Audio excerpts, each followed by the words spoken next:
नमस्कार दोस्तों, target exam academy में आप सभी का स्वागत है। मैं हूं ज्ञान प्रकाश और आज से हम भारतीय राज्य व्यवस्था का जो पहला चैप्टर है शुरू कर रहे हैं। इस वीडियो में हम जानेंगे कि राज्य क्या होता है, राज्य के कितने तत्व होते हैं, सरकार के कितने अंग होते हैं और भारत में किस प्रकार की शासन प्रणाली अपनाई गई है।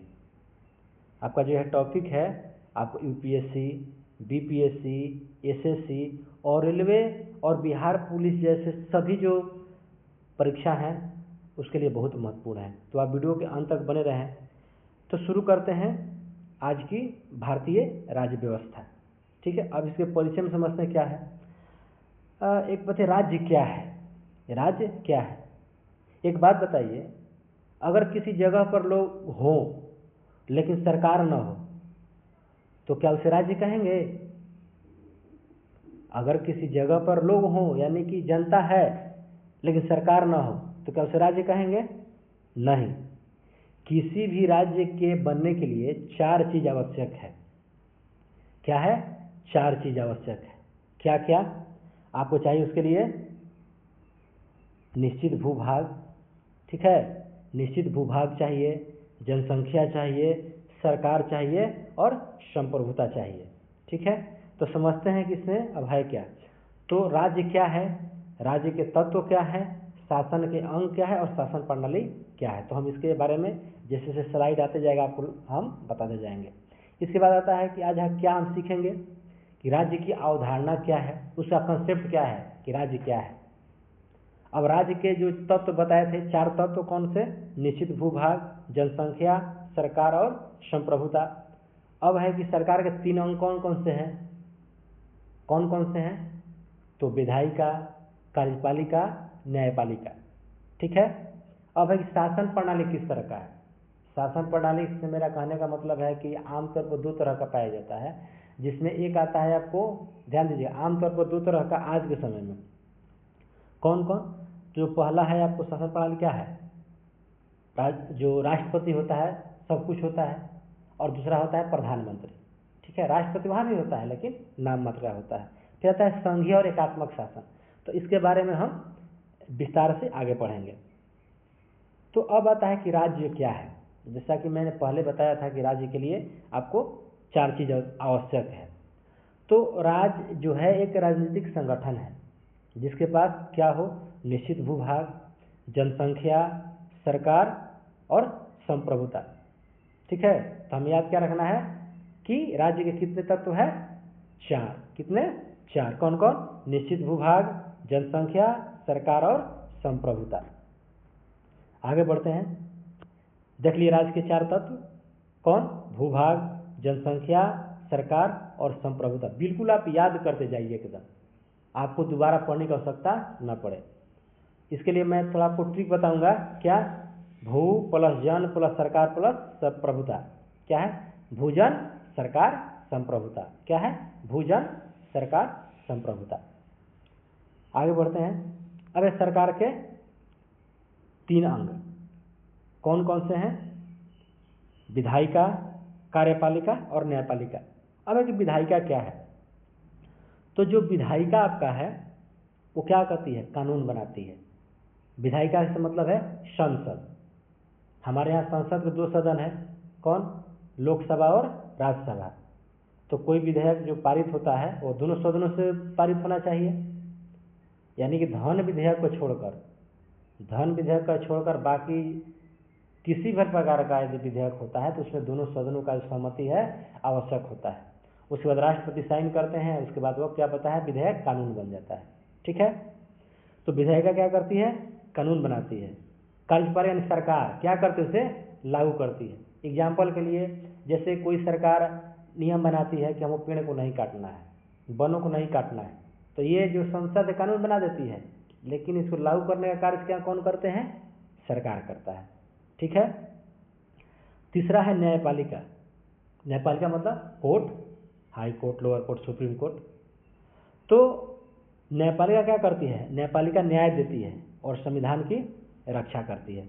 एग्जाम्पल के लिए, जैसे हम लोग स्कूल में पढ़ते हैं प्रिंसिपल सर होते हैं, तो जैसे हम स्कूल में जो हमारे प्रिंसिपल सर है वो क्या करते हैं, नियम बनाते हैं। यानी कि जो प्रिंसिपल सर हमारे लिए क्या हो गया, विधायिका हो गया, नियम बना दिए।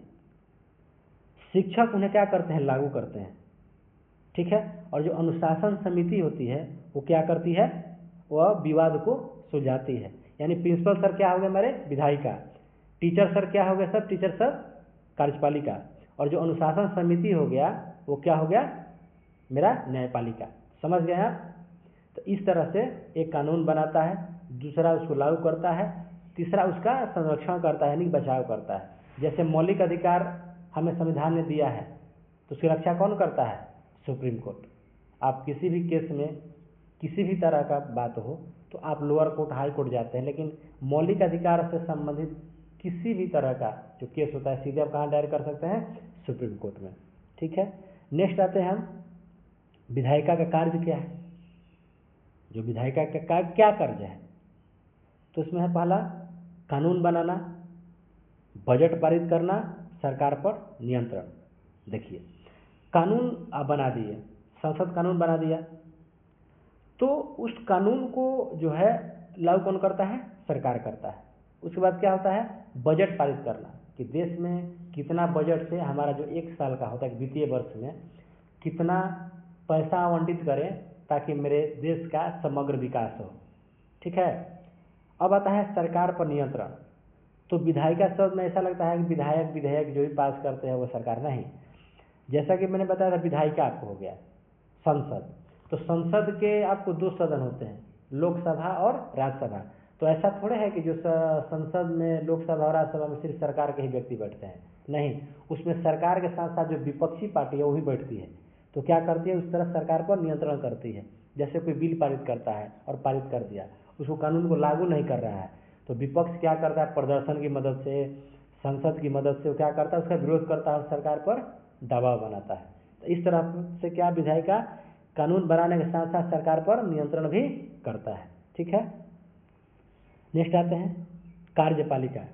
अब इसका कार्यपालिका का क्या कार्य है, यानी सरकार का क्या काम है। अब सरकार का काम है जो मुख्य कार्य क्या, जो कानून बनाया विधायिका उसको लागू करना। दूसरा क्या है, प्रशासन चलाना, यानी किस तरह से हम चलाएंगे व्यवस्था को कि वह क्रमबद्ध रूप से चलती रहे। फिर है योजनाओं का क्रियान्वयन, मतलब कि योजनाओं जो प्लानिंग बन रहा है, जो प्लान बनता है, जो योजना बनता है, उसे हम लागू कैसे करें। ठीक है, किस तरह से लागू करें। जैसे नरेगा मनरेगा का नाम सुन रहे होंगे आप लोग, कि नरेगा है, मनरेगा है, जिसमें 100 दिन की रोजगार गारंटी होती है, 150 दिन की रोजगार गारंटी होती है, 200 दिनों की गारंटी होती है। तो उसको क्या करता है, योजना बनाता है और उसको लागू भी कौन करता है, कार्यपालिका। ठीक है। अब आते हैं न्यायपालिका। मैंने बताया था जैसे कि विधायिका जो है कानून बना दिया, कानून को किस तरह से पालन कर रहा है या फिर गलत ढंग से उस कानून का मिसयूज हो रहा है, तो उस पर क्या करती है जो हमारी न्यायपालिका है, उसको क्या कर नजर रखती है, नियंत्रण करती है। ठीक है। तो जो मुख्य कार्य न्यायपालिका का क्या होता है, पहला न्याय देना, जस्टिस, दूसरा है संविधान की रक्षा, और तीसरा है मौलिक अधिकारों की सुरक्षा। जो हमारे मौलिक अधिकार है, मैंने अभी कुछ देर पहले बताया था कि जो मौलिक अधिकार एक ऐसा अधिकार हमको संविधान से दिया गया है कि हमें किसी भी लोअर कोर्ट, सब कोर्ट की आवश्यकता नहीं है, अनुमंडल कोर्ट की आवश्यकता नहीं है, डिस्ट्रिक्ट कोर्ट की आवश्यकता नहीं है, सीधे हम दिल्ली सुप्रीम कोर्ट जा सकते हैं। तो यह न्याय देने का कार्य करता है। दूसरा है संविधान की रक्षा। संविधान क्या है, हमारे लिए जिस तरह से धर्म में गीता, कुरान, बाइबल है, उस तरह से हमारे देश, हमारे लोकतंत्र के लिए जो सबसे बड़ा कोई पुस्तक है तो क्या है, संविधान है। तो उस संविधान की क्या करता है, यह रक्षा करता है। ठीक है। नेक्स्ट बढ़ते हैं आगे, शासन प्रणाली। अब शासन प्रणाली कितने तरह का होता है, किस तरह का होता है। ठीक है। तो शासन प्रणाली हर देश में अलग अलग तरह का होता है। जैसे लोकतंत्र, राजतंत्र, तानाशाही, कुलीन तंत्र और धर्मतंत्र। तो समझते हैं कि लोकतंत्र क्या होता है। तो लोकतंत्र का होता है जिसमें जनता शासन करती है। जैसे हम सरकार को चुनते हैं और अपने उस सरकार के माध्यम से एक तरह से हम शासन करते हैं। ठीक है। दूसरा होता है राजतंत्र। इसमें क्या होता है कि राजा या रानी शासन करते हैं और उसके बाद जो उसके उत्तराधिकारी होते हैं, जैसे उसका बेटा हो गया, बेटी हो गया, वो क्या करता है, शासन करता है। एग्जाम्पल के लिए लोकतंत्र देखें तो कौन कौन सा होगा, आपको भारत है, अमेरिका, इस तरह से। लेकिन एग्जाम्पल तौर पर जब भी भारत का जिक्र आता है उसके साथ अमेरिका को संबंध किया जाता है। अब आता है राजतंत्र में, जैसे राजतंत्र को लेकर चलते हैं तो इंग्लैंड में आपको राजतंत्र है, सऊदी अरब में आपको राजतंत्र है, मिलता है, राजा है वहाँ पर। अब आता है तानाशाही। देखिए तानाशाही में क्या होता है, थोड़ा राजतंत्र की तरह ही होता है, लेकिन फिर भी राजतंत्र में आपको सभा होता है, समिति होता है। लेकिन जो तानाशाही में होता है कि एक ही व्यक्ति जो होता है आपको शासन करता है। एग्जाम्पल के लिए आप उत्तरी कोरिया का नाम सुने, Kim Jong Un, north Korea में, वो शासन करता है, उसको तानाशाह लोग कहता है कि तानाशाह है, ठीक है। नेक्स्ट आता है कुलीन तंत्र। अब कुलीन तंत्र में क्या होता है, एक व्यक्ति न शासन करके एक व्यक्तियों का समूह शासन करता है। जैसे धनी जो व्यक्ति होता है, कुलीन जो होता है, वो लोग शासन करते हैं किसी देश में। जैसे बहुत धनी व्यक्ति हैं, वो क्या करते हैं, शासन करते हैं। तीसरा होता है धर्म तंत्र, यानी क्या है कि धार्मिक आधार पर शासन होता है। जैसे जहाँ पर कि हमें जो धर्म में दिया लिखा हुआ है, आँख के बदले आँख, कान के बदले कान, नाक के बदले नाक, उस तरह के जहाँ नियम लागू हो, जो धर्म में या उनके जो किताब होते, धार्मिक पुस्तक होते हैं, उसके अनुसार शासन करता है, तो क्या कहलाता है वो, धर्म तंत्र, ठीक है। नेक्स्ट आते हैं, अब आता है कि सरकार है, शासन दो तरह का, एक होता है संघीय और एक होता है एकात्मक। संघीय का मतलब होता है कि कंबाइंड रूप से शासन करता है, संयुक्त रूप से शासन करता है। एकात्मक क्या होता है कि लगभग एकहरी व्यवस्था, जैसे एक जो व्यक्ति है उसी का शासन लगभग, या एक ऐसा समूह जो वही उस पर निर्णय लेता है। तो उसमें क्या होता है कि जैसे संघीय में होता है केंद्र और राज्य का विभाजन होता है। जो संघीय व्यवस्था है उसमें क्या होता है, केंद्र और राज्य में बंटवारा होता है। तो एग्जाम्पल ये भारत एक देश है, तो ऐसा नहीं सिर्फ प्रधानमंत्री ही पूरा शासन कर रहे हैं। उस भारत देश के अंदर बिहार है, झारखंड है, उत्तर प्रदेश है, उड़ीसा है, तमिलनाडु है, बहुत सारे राज्य हैं। तो संघीय व्यवस्था में केंद्र भी शासन करता है और राज्य भी शासन करता है। केंद्र में हो गया वो प्रधानमंत्री और राज्य में हो गए मुख्यमंत्री, ठीक है। एग्जाम्पल एक कौन, भारत। अब एक आता है आपको कि इसमें होता क्या है, तो इसमें क्या होता है, शक्तियों का विभाजन होता है।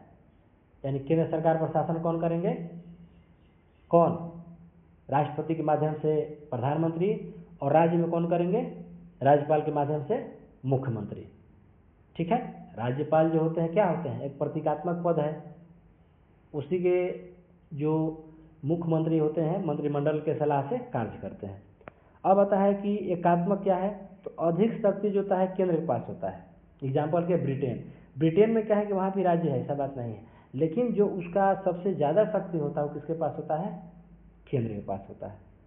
आते हैं नेक्स्ट में, अब आता है संसदीय बनाम राष्ट्रपति। देखिए दो तरह के अभी जो लोकतंत्र हैं, अभी हम पढ़ें कि कुलीन तंत्र, धर्म तंत्र, तानाशाही, जो भी हो, लेकिन लोकतंत्र में ही दो भाग में आ जाता है, कौन, संसदीय बनाम राष्ट्रपति।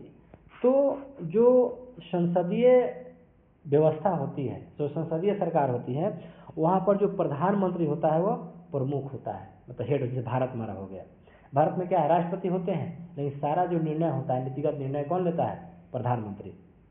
और वह क्या उत्तरदायी होती है, मंत्रिपरिषद। तो मंत्रिपरिषद जो होती है सीधे किसके प्रति उत्तरदायी होती है, लोकसभा के प्रति उत्तरदायी होती है। जो मंत्रिपरिषद होती है क्या होती है, सीधे लोकसभा के प्रति उत्तरदायी होती है।